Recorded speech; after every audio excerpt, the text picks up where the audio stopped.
Hopefully that came through. The boy got new equipment. I gotta admit, I sound crisp as fuck right now. Listen to this right now. Hopefully it translates. Welcome everyone to episode 16 of the $5.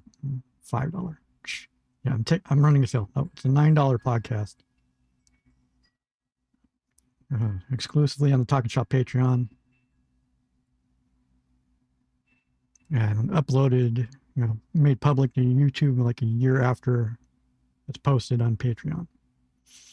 I am the moderator of the TalkNShop Patreon. Yeah, I'm the game warden. I'm known as Drewski. And, welcome. If it's your first time, it's like, bear with me. This is a podcast that's always a work in progress. You can go back and look in the library and look where progression from episode 1 to now, basically like training wheels to now, to getting semi-coherent. Learn by doing. Friend Cherry Bomb would say it's fake it till you make it. And when it comes to podcasts, it's kind of like that, because hitting the ground floor running, and I'm learning on the fly. We got brand new equipment. It's like running through the brand new Zoom Pod Track P4 Next, which I happen to get like about 2 weeks before it actually goes on sale to the public, because somebody at the Zoom Corporation decided to send it out early because I pre-ordered the thing. And compared to the P8 I have, it's like the mic preamps are like night and day. It's ridiculous. And all sorts of bells and whistles. It's like, hopefully, the thing with the P8 is the sound pads are kind of like hard to integrate into the actual video. But I'm going to check these, and hopefully they translate over. If they don't, it's more troubleshooting for me later on. Again, a work in progress. It's like, old man with technology. Go figure. It's like, it's tale as old as time. It's like kids and newfangled machines, right? So let's talk about the hoots. As we always start the episode, it's like the main rule of the Falcons, of what we refer to as the Falcon's Nest in the Patreon, as the name for the Patreon chat, is one of the main components is always put the boys over. The boys being Machine Gun, Luke Gallows. Always put the boys over. So consider it done right now. Over the past like 3 or 4 weeks, the boys have been flying like almost all, halfway around the world to do matches. And it's like basically from England to San Diego to Atlanta. It's like, jet lag finally caught up with them, because they've been feeling like crap for the past couple of days, but they've gotten a little bit over it by now. But they're resting up right now. They're in Oklahoma for the Heroes of Wrestling. Heroes for Wrestling. It's like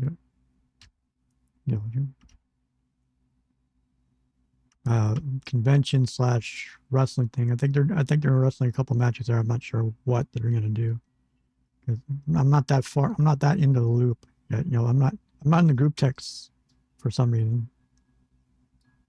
It might be because my because I'm not awake at my hours are not the same as the boys' hours. That's probably why. It's probably good. It's probably for the best, actually.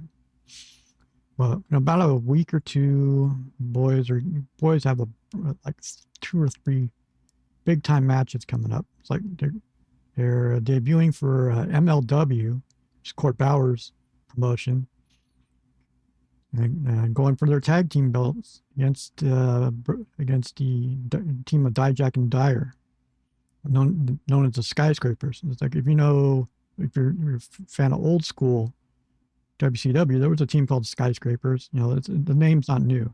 It's like Dan Spivey, Sid Vicious for the Skyscrapers back in the day during the Crockett days. And, and Dijak's underrated. Bishop Dyer's underrated because he was formerly known as Baron Corbin, right? He was sneaky good, right? And it'd be good to see them working with Court finally. I think Court was an early champion of TalkNShop. He was the one who put the TDH episodes on MLW's. MLW had a podcast network at one time where it's like you could spend like, I think that fee was like $2 a month when you can like download all the TalkNShop episodes, all the classics. So you can go back and there was a whole lot of other podcasts, like Cornette had his podcast on there. And it's like, I don't know if it's still active or not, but it wouldn't hurt to look. I'm tempted to see if there's the TDH episodes are still there, or did they wipe them from memory? So when they went back to WWE, so it wouldn't have to leave a paper trail. It's like for further controversy or whatever. Well, after the MLW thing, there about Thanksgiving week, for most people, eating turkey and dealing with relatives and stuff, the boys are going to be in Tennessee, and at the WrestleCade convention, or 3 days, like who's who, like wrestling stars are going to be there. It's always an event. It's like and they have matches during those times, and it's like they just announced that the boys are going to be in a 6-man, facing the Hardys. It's basically it's because Fourth Rope is doing like a card at the convention, and they're part of it. And the next night, there may be a potential AEW tag team title match if it was up to Gallows between the boys and Brodito. Now, Brodito are the hottest team going right now.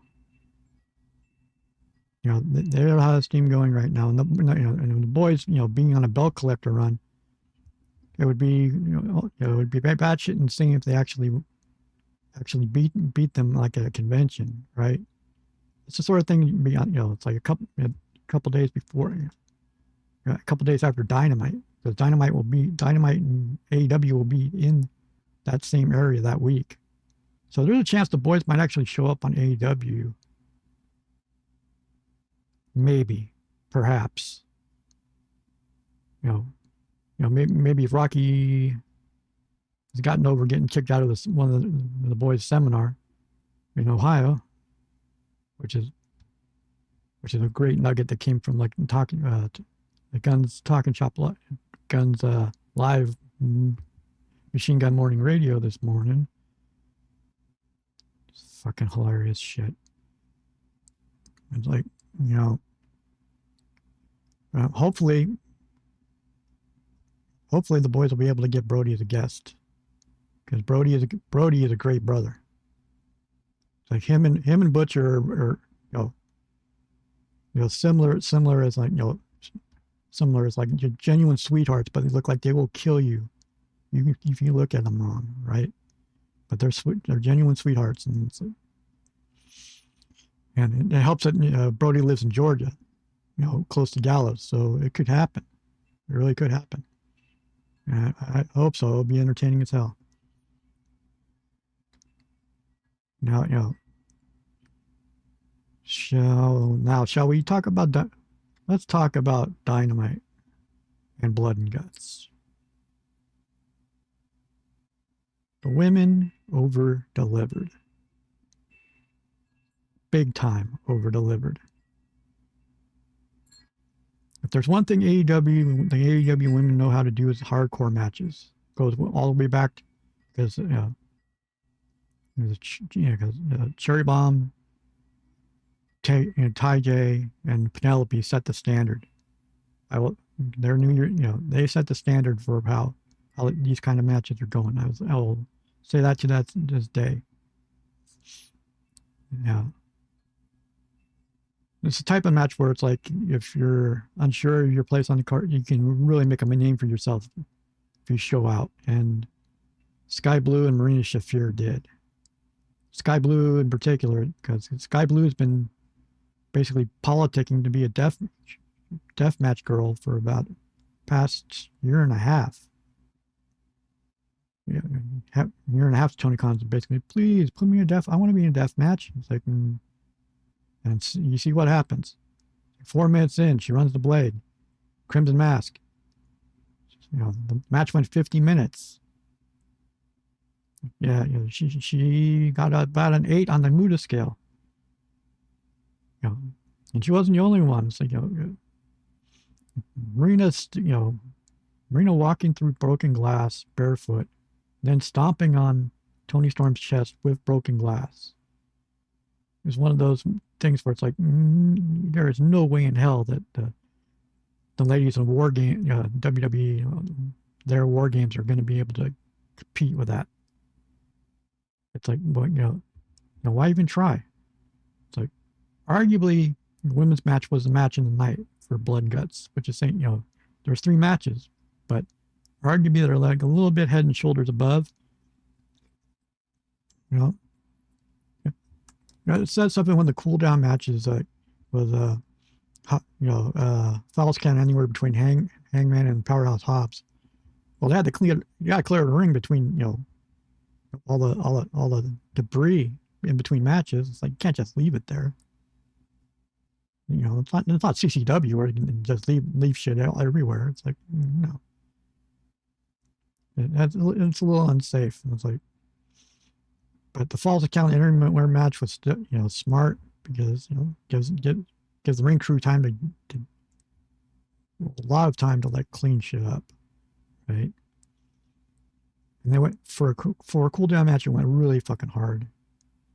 They could the backdrop that Hobbs took off the announce table and landed on his ass.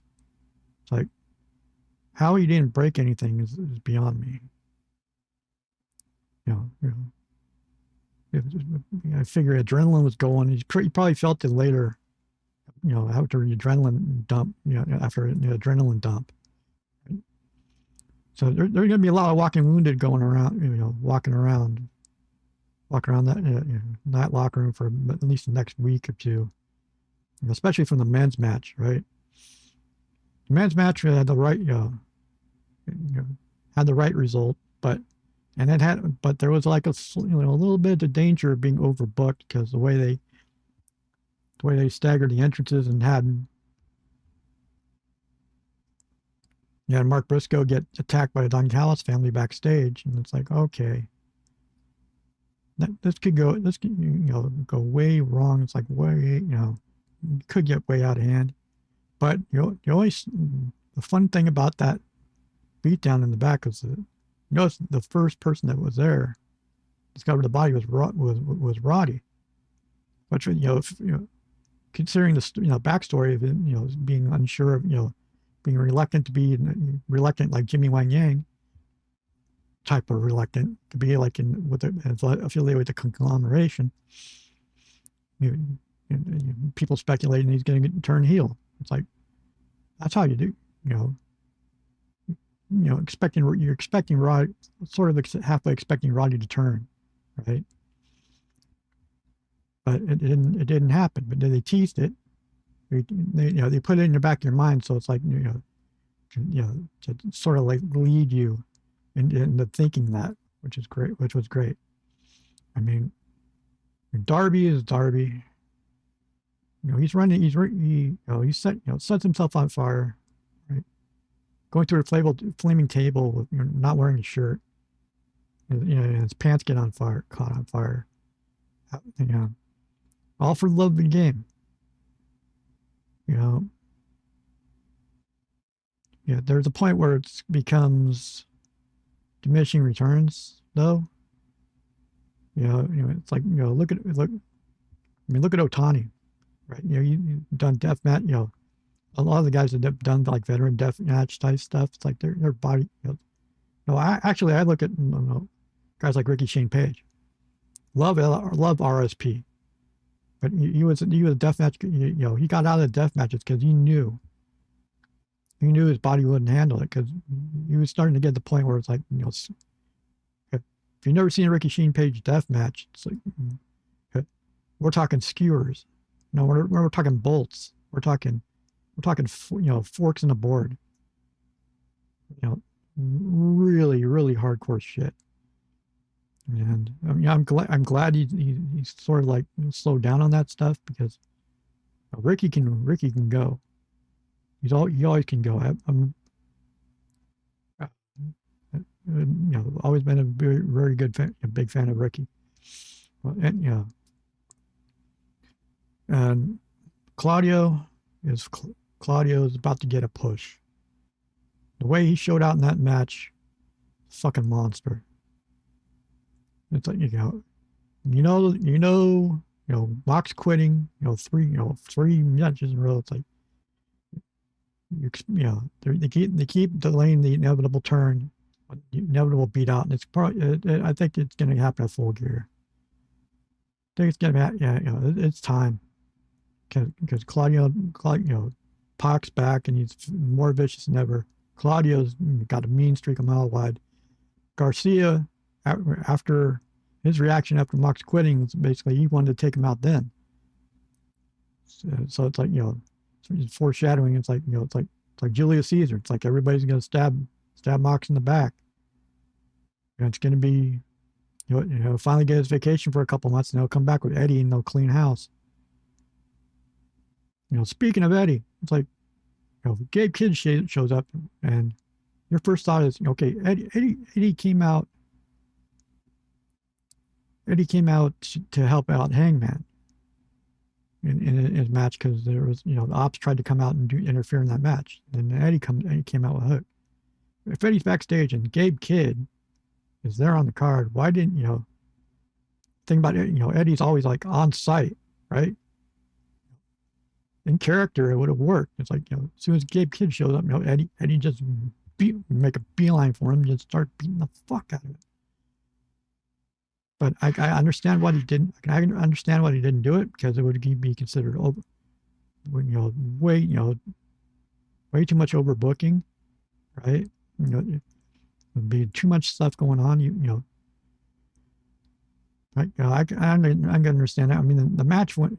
The men's match itself went over an hour. Of course, the boys being the boys started live talking shop like in the middle of the goddamn thing. So you're doing picture in picture, and you're watching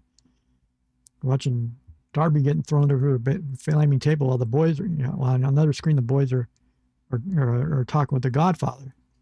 It's like a weird juxtaposition. And next week's Dynamite's supposed to be 3 hours, and Kenny's supposed to be back. So the boys, live talking shop next week's going up against the third hour of Dynamite. That ought to be interesting. Yeah, that'd be very interesting. And I have a feeling Gabe and Kidd and Eddie are going to get put in the Continental Classic in the same turn, on the same bracket. I just have a feeling, because after Full Gear they'll announce the brackets, and we get the march to Okada to Takeshita and Wrestle Kingdom 20, and notice Wrestle Kingdom 20. Once they announced Okada was facing Tanahashi, it's like they might actually sell out the dome, which is incredible, because Okada did not leave on the best of terms 2 years ago. And I think it's part of it is a reverence for what Tanahashi has done for the business, done for New Japan as a whole, that they're going to sell out his last match, which is tremendous for the company. I'm real happy that's going to happen. And they also had like an FTR tease versus Brodito for Full Gear. And you only hope that Brodito retains, so it actually becomes a title match against the boys at WrestleCade. Selfish, I know, but the boys have basically knocked the rust off. Basically, keep going through TSA with all these titles, and it's like, getting pulled over, and it's like, hey, why, why why is your bag so heavy? Well, here's why. It's nice. It's a beautiful thing. I know it's War Games. Good luck. Star power aside, it's getting, compared to what Blood and Guts was, it's going to be tough. It's going to be brutal. It's going to be spiritually more like the more like the Crockett War Games. Into like a minimum blood. It's like maybe minimum outside the cage shenanigans, but it's if anybody is going to bleed in there, it's going to be by accident. And I don't think it'll be I don't think it'll be as good as people think. I mean, you got Cena as a Grand Slam champion, right? And how they dropped the ball on not having Rey Mysterio challenge John for the title, just like John challenged Rey for the title an hour after they won it in 2011. It was right there. It was right fucking there. It would have been a full circle moment. It would have pissed off Dominic. It would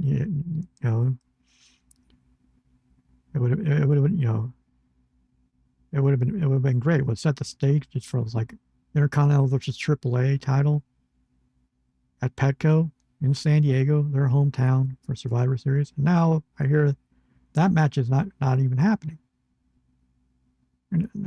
Come on, that match is a slam dunk. What are they doing? What are they doing? They're leaving money on the table. It's like the timing is right. Right, it's right there. Ray's not going to have very many more matches, right? And Dominic's. It's about time to pass the torch to Dominic, because Dominic's been killing it right now. And I see you either doing LA Knight dirty like they did in Cross. I'm wondering if it's an angle, but then again, LA Knight's been sort of complaining for about 2+ years now about getting the title shot, about getting championship opportunities. But part of it is he was like that in Impact as well. It's like he speaks his mind. It's like it speaks his mind. He calls out the bullshit, and this is what happens.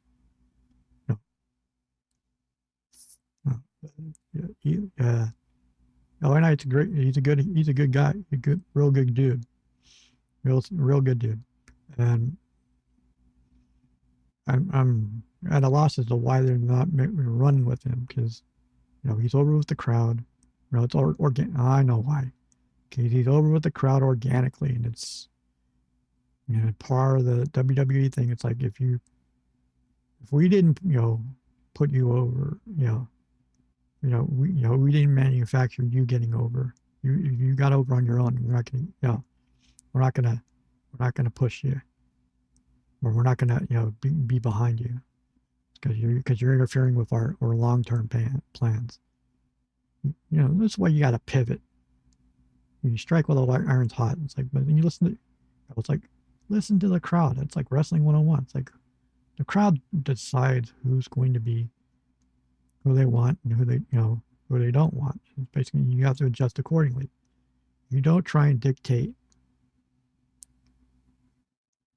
you don't try to manipulate crowd how to feel, more or less. Well, at least I think so. But what do I know? I'm just a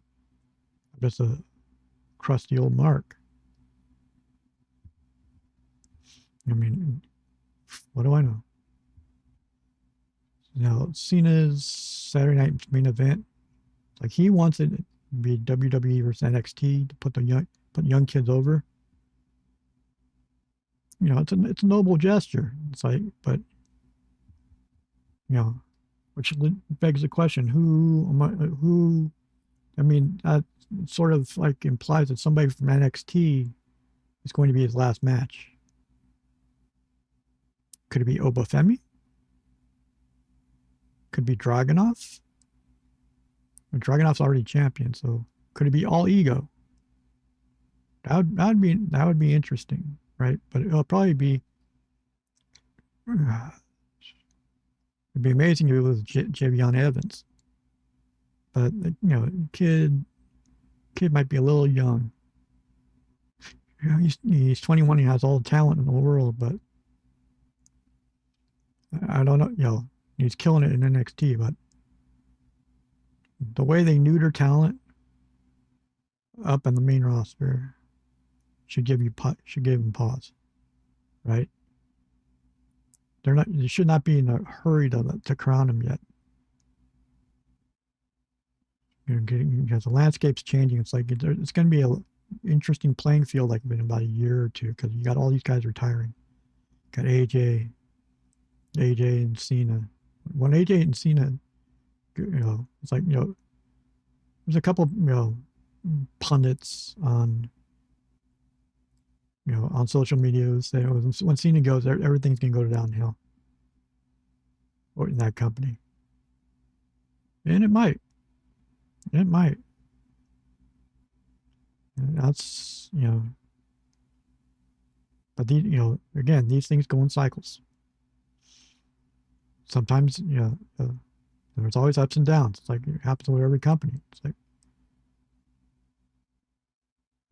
I mean, WWE had a big ass down period when Hogan left till the Attitude Era, and then from the Ruthless Aggression era, 2006 WWE was kind of scary, right? And that was like 20 years ago, and it's like you don't want to see it go back to that again, right? Plus they got like they got that shareholders lawsuit from the TKO merger with WWE, where shareholders are all, hey, why didn't you take the Saudi offer? Why did you go with this offer? Basically, and there was like a class action lawsuit about that, and they deposed Hunter, and they're going to depose a lot of the higher ups in WWE over the next couple months because of this, because the trial's about to start for that, and that's not even including the Janelle Grant stuff, and all the other stuff like that, and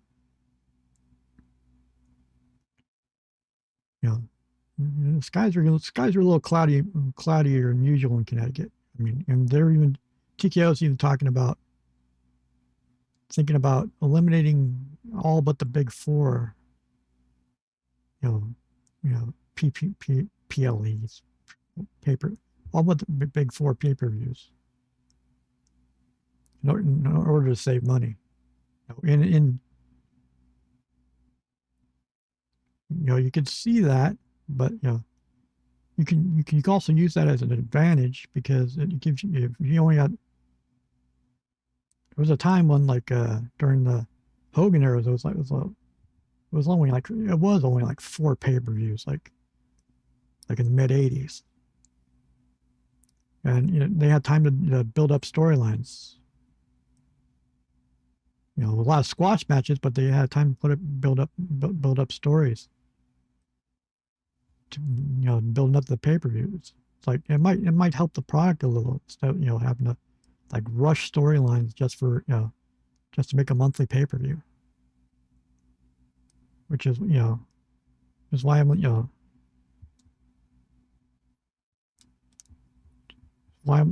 kind of in favor like the AEW going to six pay-per-views. It's like, so like a pay-per-view every 2 months. That way you can give stories time to breathe.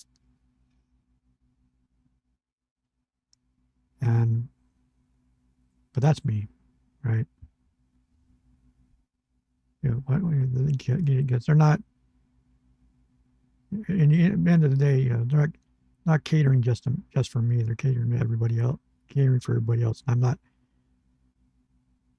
I'm just a one voice in like a big sea of,